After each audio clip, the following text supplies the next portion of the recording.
In the year 2020, at the height of COVID-19, I was really bored in the evenings and I was looking for something meaningful to do. Miraculously, there was this one gym next to me which was still open, and it turned out to be a boxing gym. Despite having no interest in boxing or experience in fighting, I just decided to give it a shot out of sheer boredom. I did have a lot of preconceptions going into the boxing gym, and I want to take this video to clarify some of those in the hope that other people will join boxing and benefit from it as much as I did. When I joined the gym, I remember the first class very vividly. The coach just taught me to wrap my hands and then taught me the 6 foundational moves of boxing.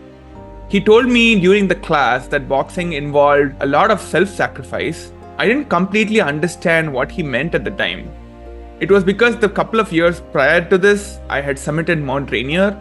Mountaineering is a very different sport because it's very multifaceted and complex. Boxing, in comparison, seemed simplistic at the time, and I naively thought, how hard could this be? My friend had also sent me this video of Manny Pacquiao fighting Floyd Mayweather. It's still on YouTube and it has millions of views. It is about these guys just missing each other a lot, ducking and weaving. And I didn't get it because I had thought of boxing as something where you punch people really hard. And a lot of my perspective came from movies where it's a glamorized version of aggression.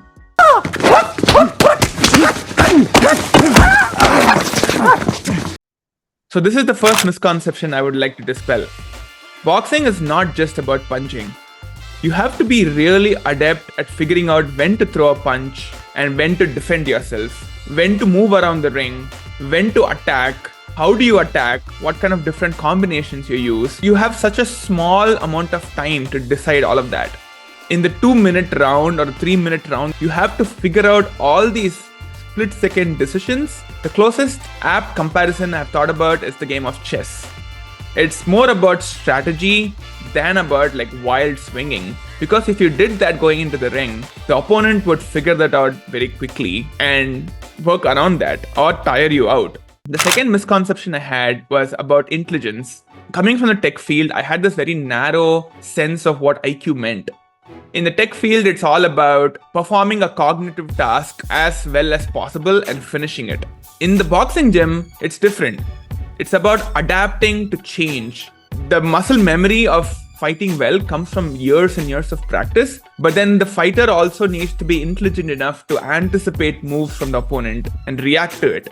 I rewatched the Manny Pacquiao versus Floyd Mayweather fight recently, and astonishing stat was that around 900 punches were thrown in that fight. Majority of these were actually power punches, but both these men were so good at escaping them and moving around, so it looked boring to a very naive eye, but if you're trained in fighting, it was incredible.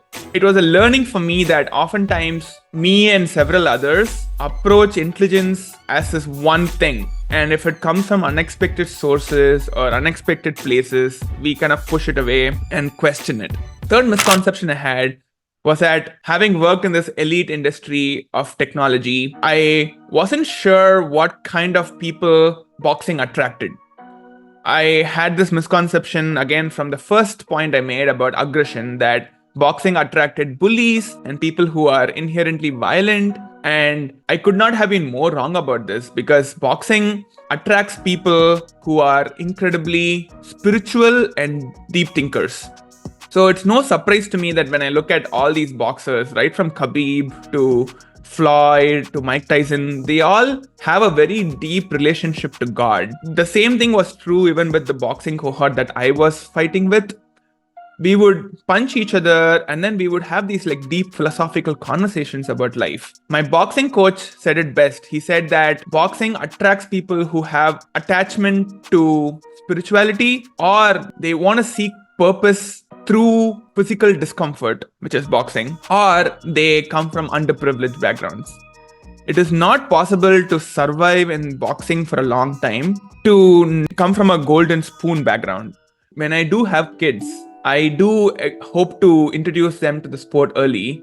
Kids as early as 8 are capable of throwing a punch and fighting, and I think it is very important in today's world to teach them discipline.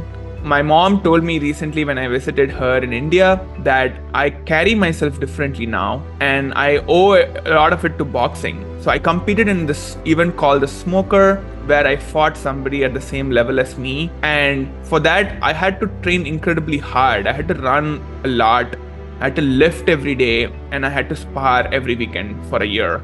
Doing that was very humbling. Like stepping into the boxing gym and eventually into the boxing ring to fight, even if it was just a smoker fight, was one of the best decisions I ever made.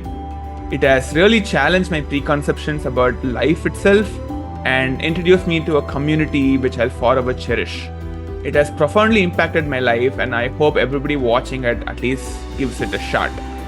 I will forever be grateful to the sport of boxing and I get why it's called the sweet science. Long live the sweet science of boxing.